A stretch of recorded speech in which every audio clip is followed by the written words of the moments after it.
only adjust it 1 degree at a time. That's smart. Yes. Okay.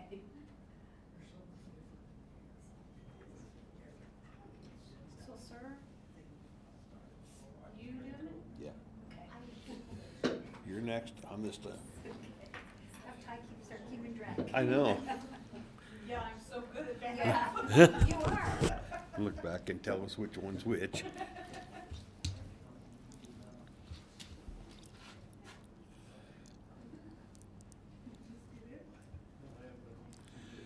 All right. It's 3 o'clock on May 9th, 2023. We're in the Uintah County Commission chambers.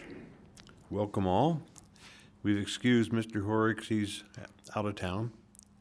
If you haven't, please sign in on the register before you leave. And with that, we will have a prayer by Matt Kraser and maybe the pledge by Deanne Nyberg, if she shows up. Heavenly Father, we're grateful for this day that thou blessed us with. We're grateful for the chance we have to meet here in commission meeting. We're grateful for all the many blessings that we have here in our beautiful county. We ask you to please be with us this day, be with the commissioners, help them to make decisions that will benefit the residents of our county and keep our county prosperous. We're grateful for first responders and for all those that serve in the military. Please bless them and their families and safety. And we ask you for these things in the name of Jesus Christ. Amen.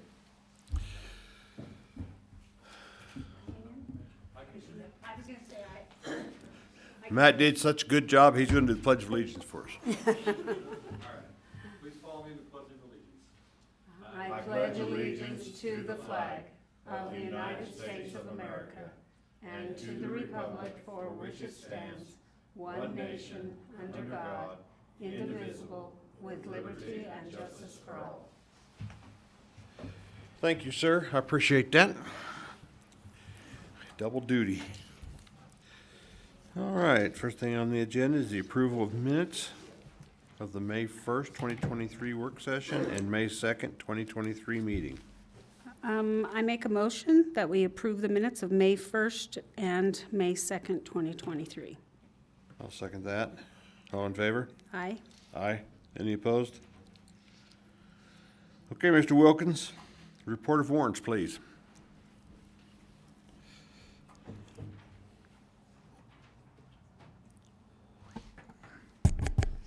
Commissioners, I have warrants from May 4th in the amount of $559,790.77. One out of the ordinary this time was we made a transfer, a contribution to the care center for $150,000. Everything else was just normal bills. Okay. All righty, thank you.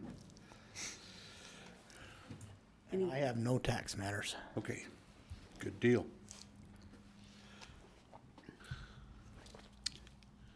Barbara Nope. said none. I don't see Mr. Ellis. So, Oh. Maybe we can come back to that. excuse me just a minute, my iPhone's talking to me. Okay, we have a report on the Buckskin Hills drag strip, not by Bo Ellis though. It's by Maddie. Come on up, Maddie. Maddie Maynard. I couldn't tell that you were doing that, you know, by the way everybody's pointing at you. Yeah. Awesome. Well, happy to be here. We had our first annual Basin Bash this last weekend at the drag strip. Awesome turnout. There were 286 total entries. Some of those were cars that entered more than once, or some of them were cars that bought back in after they got out. There was 128 on Friday and 158 on Saturday.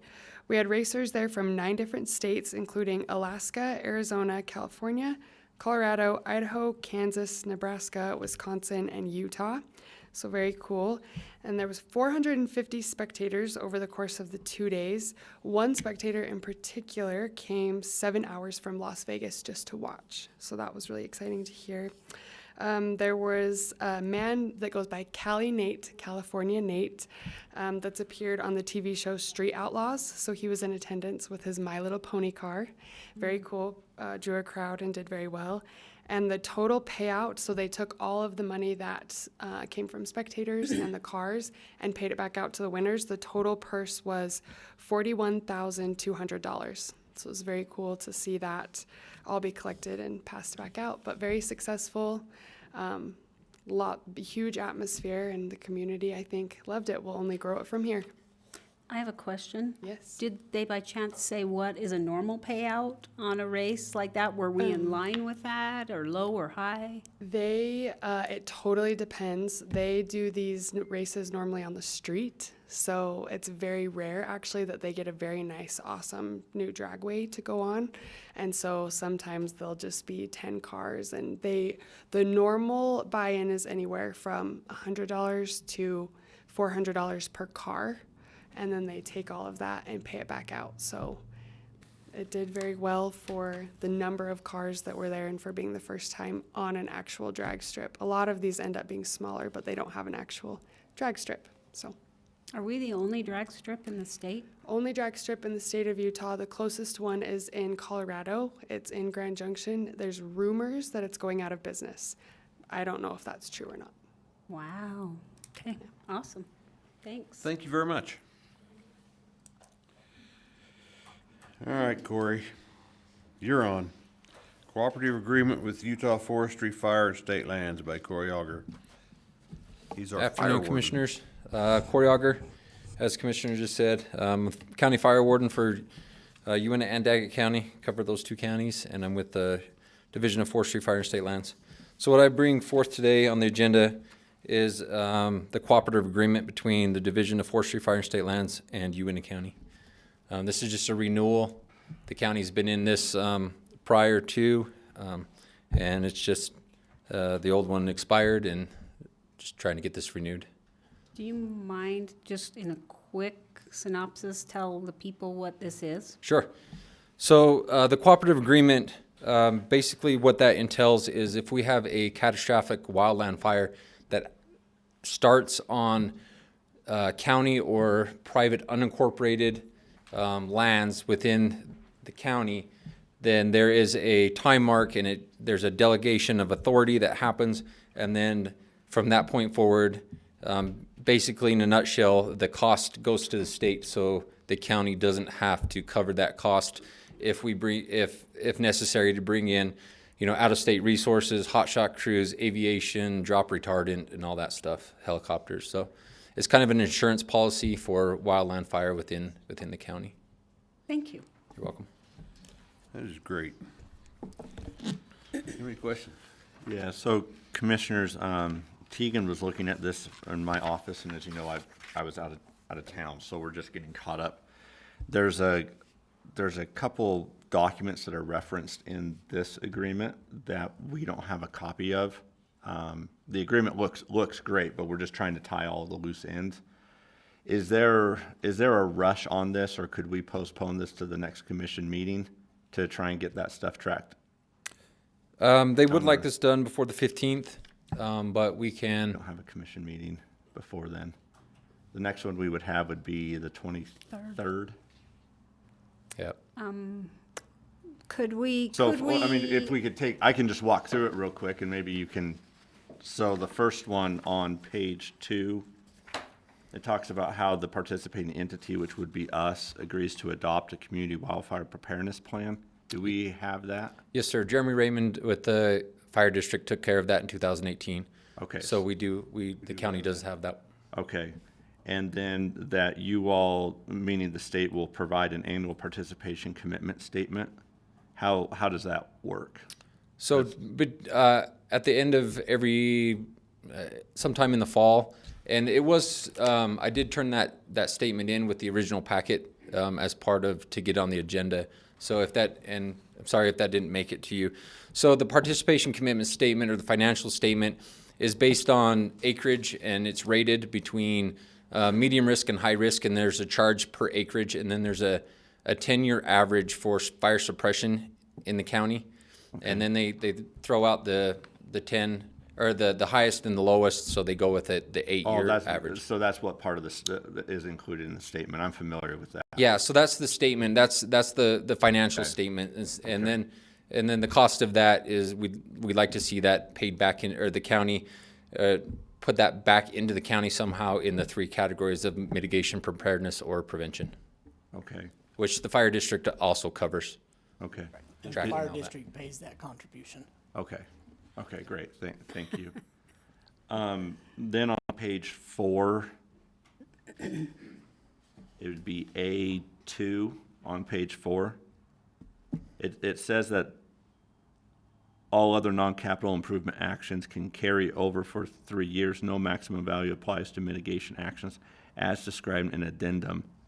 But it's not listing what addendum, and we didn't have any addendums attached to this document. So we didn't Right. know what it was referring to within the agreement when it talks about an addendum. Yeah, and I would have to get back with you, I'm not familiar, or I don't know if that's referencing a specific one, or I know if they're, when we do contracts for that mitigation work, then that is added as the addendum to at the time.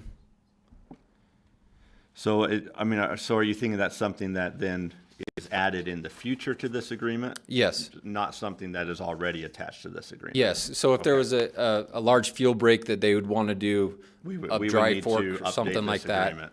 yeah, then it would And be okay. added Okay, to. perfect. Let me just see if there's, thank you for the time, but I just. No problem. If we can get this approved today, that would be awesome. Yes. Then on page 7,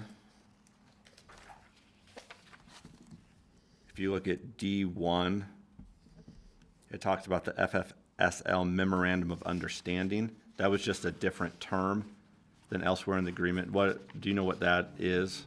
Yeah, the memorandum of understanding is actually part of the contract that allows the fire departments to go available or go out of area on large fires and be able to charge back the state and the particular fire agency or whoever has ownership of that fire, whether it be BLM, Forest Service, or whatever.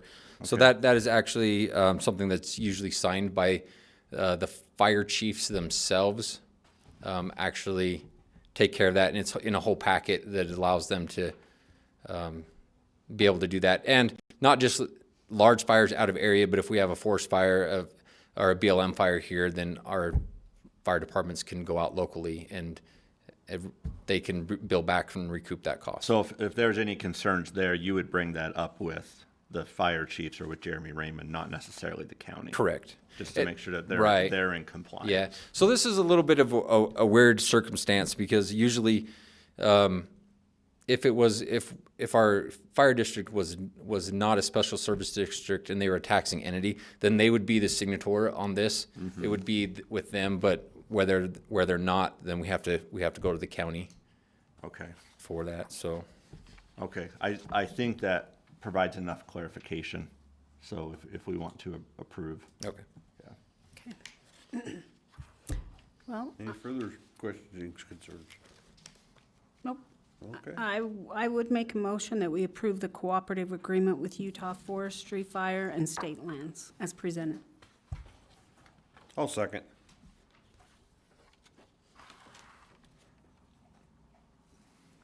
And then I'll call for a vote. Do I have a vote? Well, I was waiting for you Oh, to say I'm that. sorry. I'm thinking ahead of myself. Okay, aye. Aye. All right. Thank you, commissioners. Appreciate it, Cory. I have, if I can get these ones signed, because they're already signed by the state. Okay. And one will be for you guys and one will be for me. That'll be Oh, fine. We'll get okay. that. Yep, Thank you. thanks. James. James Sharp, the Cemetery, for a cooperative agreement. I'm sorry, an agreement with Mosby Mountain Irrigation for the LaPoint Cemetery. So this is an agreement with the MOSBY Irrigation Company that allows us to buy shares of water out of the MOSBY pipeline that they had put in for the LaPointe Cemetery. This was in exchange for a right-of-way that we gave them to put a drainage to where they could, there's just so much water that comes off the hillside that they needed a place to run it into the wash. And it came across our land on the LaPointe Cemetery. So this is the agreement that Teagan had drawn up and everything, so we just need that approved, and then we can start buying water, and it should save us a pretty good chunk of change over the next few years.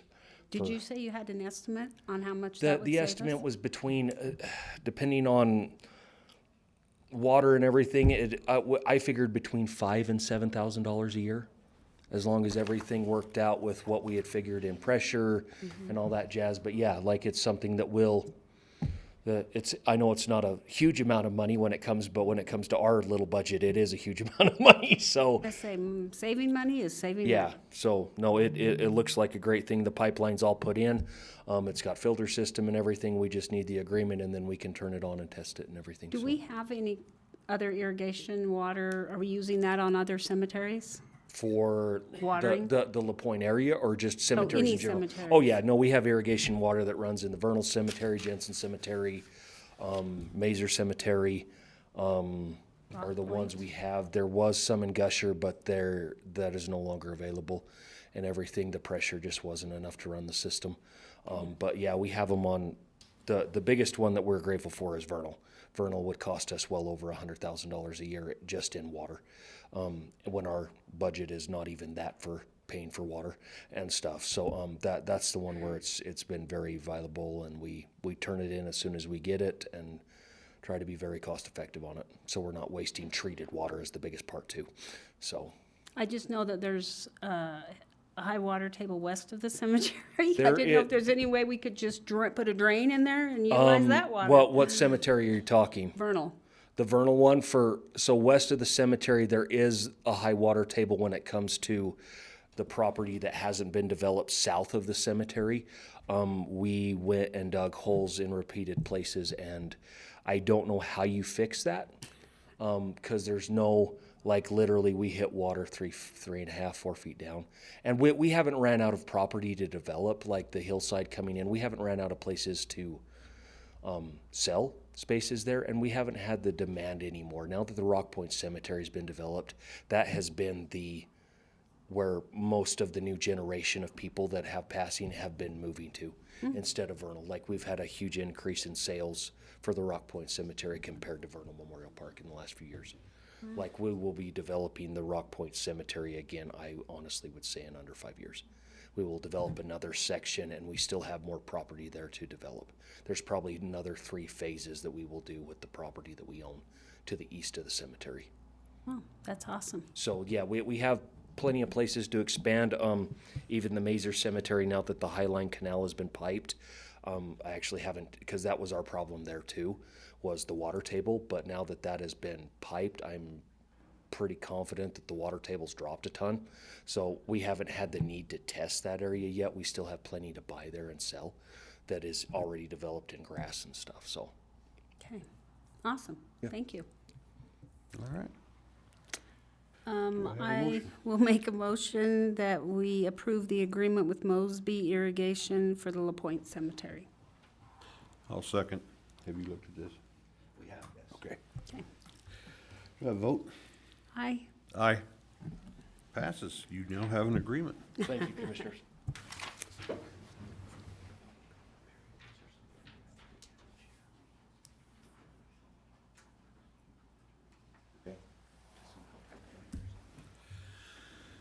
Okay, it's time for public comments. It's not a public debate. The county will listen to comments and take them into consideration. The county will not be responding to comments or answering questions. Comments made might not be something the county has the power to act, maybe not.